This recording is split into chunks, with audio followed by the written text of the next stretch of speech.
Hello, this is Vero Vincent, and today I wanted to talk a little bit about Arena, and more specifically the sort of single target meta that exists. Um, I've been fluctuating anywhere between like rank 30 and rank 10 for the last day and a half, and find myself kind of fighting against a lot of people, and so I wanted to talk a little bit about the specific team um, where it is Valderon and Salazar. And there's various different forms of it, right? Like, um, obviously you see one here that's kind of similar to what I'm doing. And then there's people who are using like Valeria. I've seen some people using Magda. And I wanted to kind of talk about the pros and cons of that team.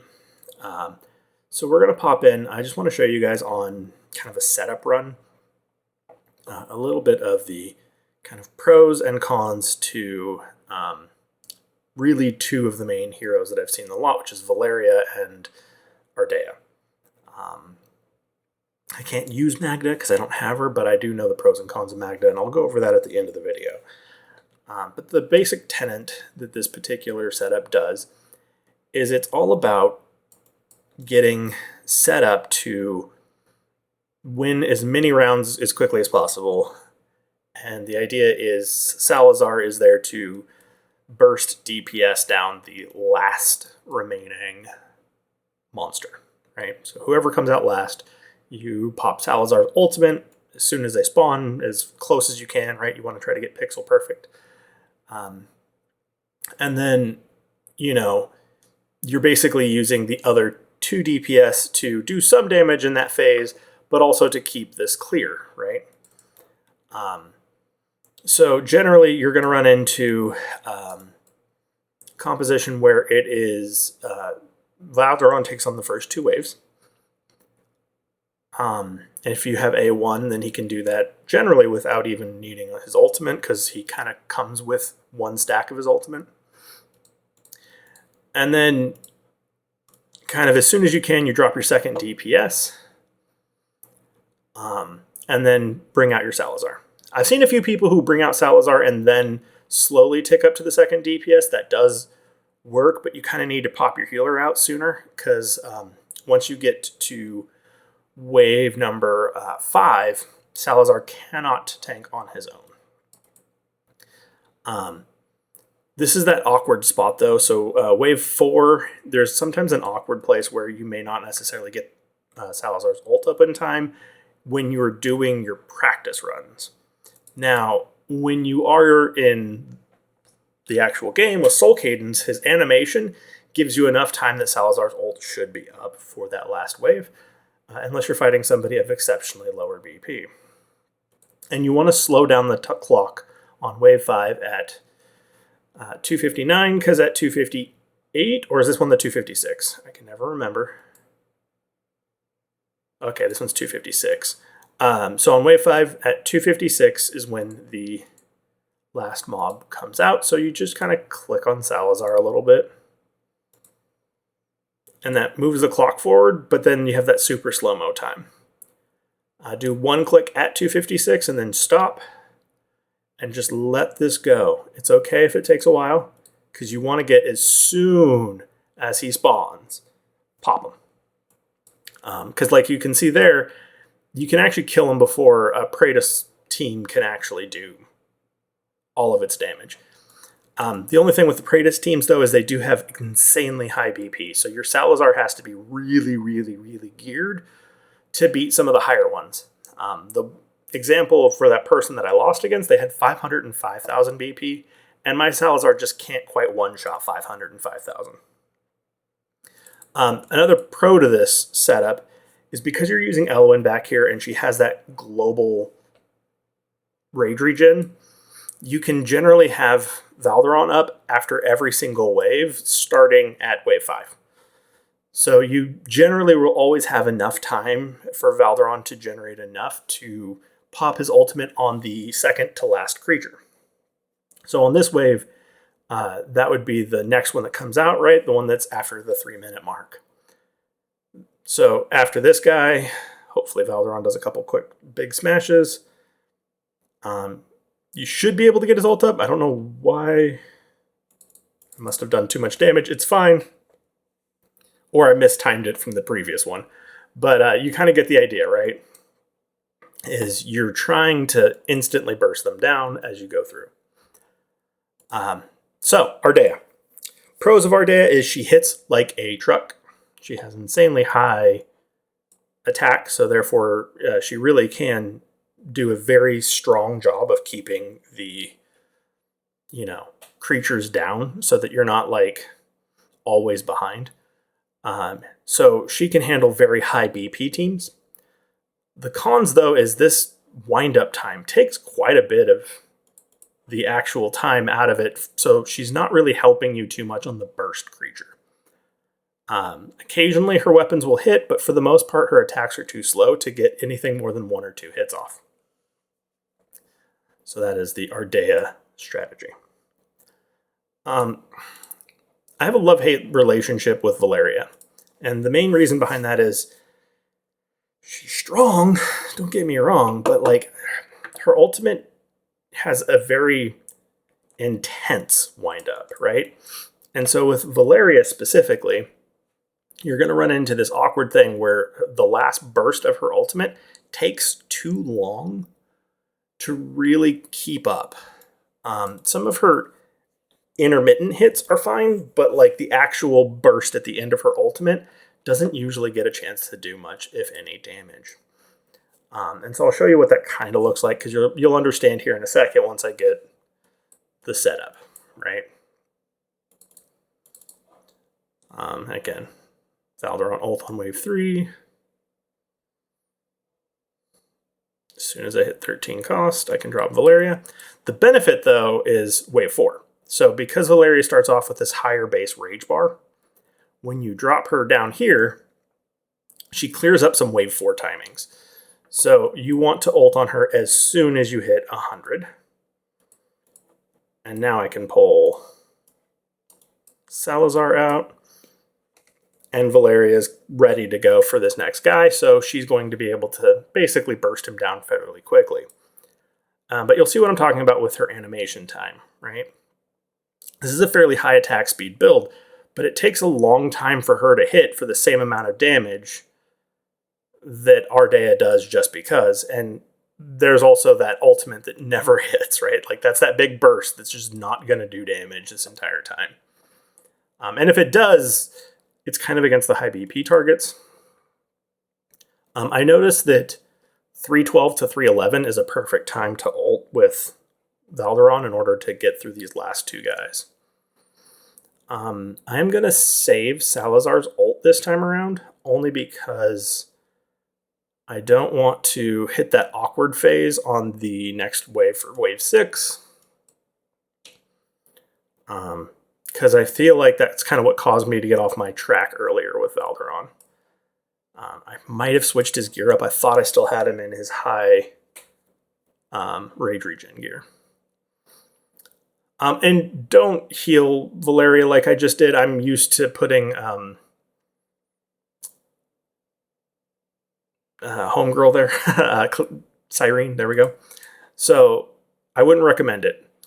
But you can see there, like, yes, Valeria got the hit off, but it took a full 3 seconds, right? Because that's how long it takes for all of Salazar's ult to go off, is about 3 seconds. And it took the entire 3-second window just for her to wind that animation up to deal damage. And so it's hard to, like, declare it super useful. And then we can ult.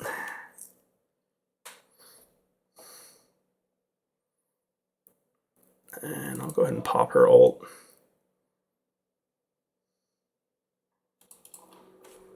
That just barely came up. But yeah. And so that's kind of the thing. You know, Valeria, at the very least, is nice because she really does clean up some of that early, wave 4 stuff that can possibly happen on the faster squads. But kind of my issue with her is just how long that takes. it takes so long to go off that, like, oftentimes it's not there in time. So it's hard for me to, like, want to rely on that because, let's be honest, you really don't want to pop an ultimate that doesn't deal damage, right? That doesn't feel very good. But she's not bad. So if you don't have Ardea, I think she can work. Absolutely. Honestly, she may even work better for some people, right? I mean, arguably, I'm debating whether or not I should be using Valeria or not. Having a manual ultimate is nice because Ardea's ultimate is automatic, and therefore, it doesn't always line up the way you want it to, and that makes it, less desirable. Unfortunately, with this strategy, you really can't use Sargok. There's no way to get Eloin to heal the right targets without, like, healing Sargok. And once he's topped off, I mean, you might as well just not have him because he's really not as useful max hit points, right? The point of these chaotic teams is to not heal the chaotic units or heal them as little as you can. In theory, you could switch out for a Carnelian if you wanted to try that, but at that point, you're not going to get that global rage regen, which means you're not getting the benefit of having that Valderon ult up at every single, interval where it could be possibly required, right? Gearing wise, the main one people are using is the Flux Pendant. The main reason is they're always basically below 50% hit points. So Valderon will have, a grand total of 60% crit. If I get the last promotion on this, I just don't happen to have one of the duplicates yet. So the next Flux Pendant I get, I will put into that. I'm probably going to buy one from the guild shop. I just picked up the skill crystal, so I'm low on points. But Ardea, best artifact would be the Realm Tier. You want her kind of immediately hitting for as much damage as possible. And so there's no requirement for this damage. It's not like a Scarlet Hunt where the bleed has to be there and you have to rely on RNG to bless you to make sure that the bleed's there from Salazar or from Ardea herself.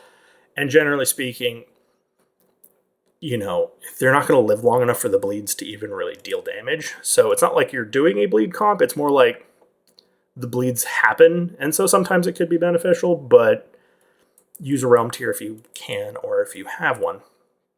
Ardea and Valderon do not want a Frigid Flame because they deal damage to themselves, which then removes the stacks. Counterintuitive. Salazar, we are using a Frigid Flame. When he ultimates, is immune to damage. And so that doesn't count as him taking hits. So with this, it's every time they take damage. So when no damage is taken, does this. Each time damage is, they're taking damage each time removes one stack. He doesn't take damage while he ultimates, so he builds up his Frigid Flame stacks. And then when you ultimate on that last wave, he gets the full benefit of 33% increased damage. So that is a 1.33x multiplier, which is nice. It helps him to hit just a little bit harder. Pro tip for everyone, there's not a ton of benefit getting those last 3 levels unless you absolutely need them. So don't always think that you have to go fully 25 because you're really only talking about 90 attack. It's not like it's that big of a deal. It adds up, but the 300, mithril for 30 attack, it's not like great. And then gearing for like the physical gearing parts, you're really going to want to have Infernal Roar because it is an immediate benefit. Infernal Roar does seem to perform better than any of the other options. I've tried several of these where I'm using Soulbound Arcana. Soulbound Arcana is decent. It is absolutely usable. Please do think you can use it. Right? I have it on my Salazar actually I don't anymore. Oh, there we go. I have it on Ardea because I don't have 3 good sets of Infernal Roar. I only have 2 good sets. So you can use Soulbound Arcana. It's okay. There is a better option for Salazar entirely, though, because ultimately we don't really care about his base attack damage, per se. He's not there to deal basic hits. He's there because of his ultimate, which does mean that he generally would do better. That's probably why my rage region's off. But he would do better in a Soulbound Arcana than like even Ardea would, so I'll probably switch those around again. That might be why I'm struggling on a couple of these. But the absolute best, if you manage to get it, for Salazar specifically, is going to be a full set of Hell's Lament. And I do have like 3 pieces of Hell's Lament gear, but like 2 of them didn't roll great. And the reason being is you have this, when the ultimate is triggered, damage increases by 30% and crit damage by 40%, lasting for 8 seconds. Salazar's entire ultimate only lasts 2 seconds. Right? And so because Salazar's ultimate is 2 seconds, and he just kind of destroys things, he'll get the full benefit of this every time he activates it. And there's no other reason to bring Salazar other than his ultimate, so Hell's Lament would actually be better. I'm actually very curious right now because I forgot that I got that other Hell's Lament piece. Is it actually usable? Let's find out on this video. I did get this. I thought this was kind of mid, but hey, whatever. It's still a chance of dealing damage, so why not? I normally wouldn't roll like a crit damage bangle in Arena, especially at this high level, but I'll consider it if these other ones are insane, and they're not. That's why I didn't do it. And this one is also bad. So yeah, I'm still missing 2 good pieces of Hell's Lament gear. But you can kind of see where my thought process is. In terms of left side gear, Warlord's always amazing because more attack equals better. Now, for heroes like Ardea and Valderon, I actually would probably pick up the Wicked Vengeance set instead if I had really good crit rate and crit damage pieces. I don't, right? I only really have the couple of attack speed ones is really about all I have, or, relatively high attack, so I don't have any good pieces. But that 40% crit damage on them is just great. I mean, having 10% extra attack is fine. You really don't need a lot of speed because your whole goal is to one-shot. You really don't want them attacking more than once, because if they're attacking more than once, that's kind of wasted animation. You really do want them just standing there waiting for the next creature to walk out. Elowen is in Invigoration, because of course she is, and Cyrene is in Mana Spring, because of course she is, and you want as much attack speed and rage regen as you can get on her. Sadly, my rolls on both of those aren't great, but it's okay. I'll live. And that's, the gearing, that's the pieces. So let's talk a little bit about Magda. And I'll go through that very quickly, but the reason why people are using Magda isn't because she's a good DPS. In fact, she's arguably and easily worse than both Valeria and Ardea in terms of damage. She is not doing a lot of damage. The reason a lot of people are using her is because her animation attack speed on her ultimate is actually fairly quick.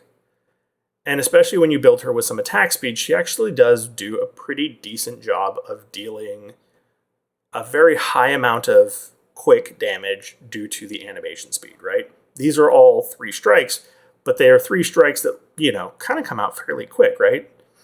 And as that animation speed goes down because you get the attack speed up, she does end up doing a situation where she really does help. The other thing that she does is she gives damage penetration and that damage increase to adjacent allies, and so people are putting her where she only ever hits with her ultimate.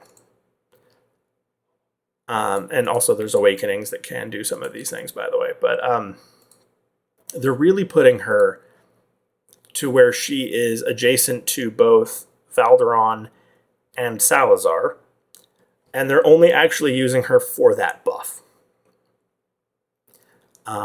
You could, in theory, if you wanted to do like a similar, hey, I'm going to just buff those 2 carries because they're really the only ones that need to deal the most damage, there are some other options you could do for that. And then I've somewhat tested, but unfortunately I don't have one of them with the Right Awakening.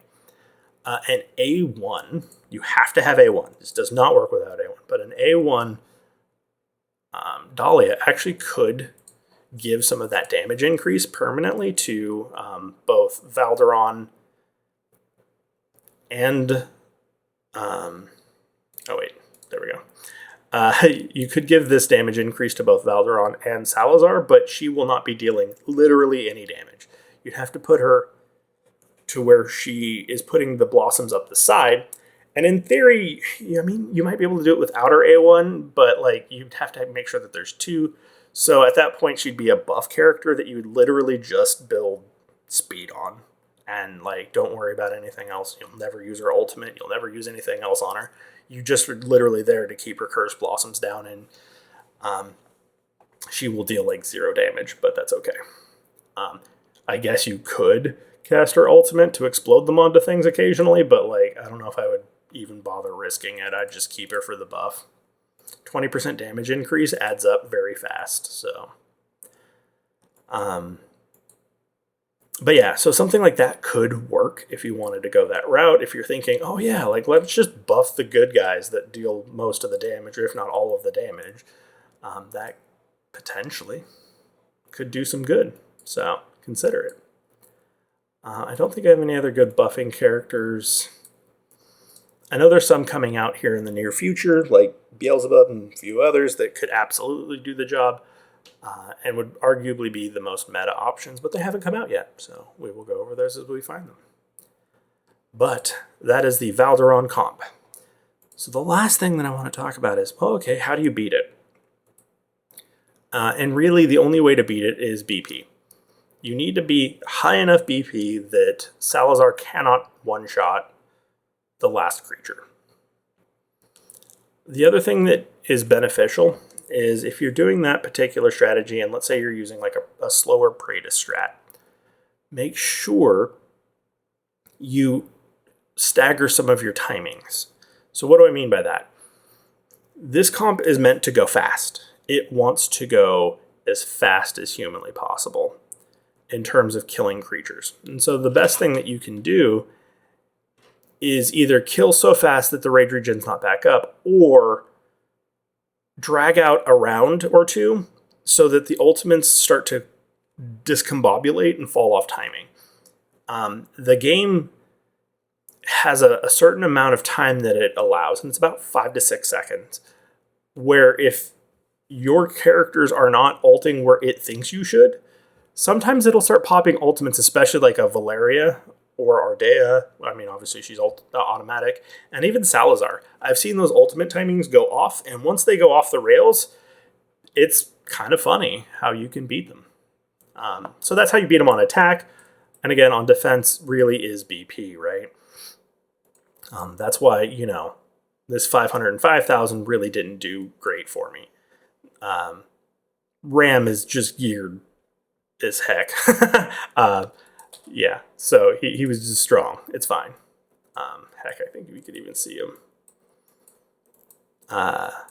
There he is. So yeah, Ram, you look at his Lugaru. He's just got some stats on Lug, right? Like, that's an A2 Lugaru with, like, yellow rolls, quads everywhere. Yeah, he hits hard. So that Lugaru just tore me to shreds. And then, of course, he has, Sargok doing Sargok things. Like, oh my god, look at that. Like, this Sargok just shredded stuff. It was pretty rough. And that's kind of impressive given the fact that, he already has 400 attack speed. Like, he doesn't need that. He's going to max out just from his talent alone. So Yeah, it's fun. But yeah, you can get an idea of sort of what to do and how to beat these compositions. So hopefully that gives somebody some ideas, or at the very least, if you have these heroes, now you kind of know how to do the setup. So of course, if you like this kind of PvP focused content for Watcher of Realms, or I mean, any of these sort of deep dives we're doing on compositions, heroes, and other things, consider giving this video a like. They take a bit to make. And as always, please consider subscribing to the channel. It will really help me out a lot. And I will see you on the next one.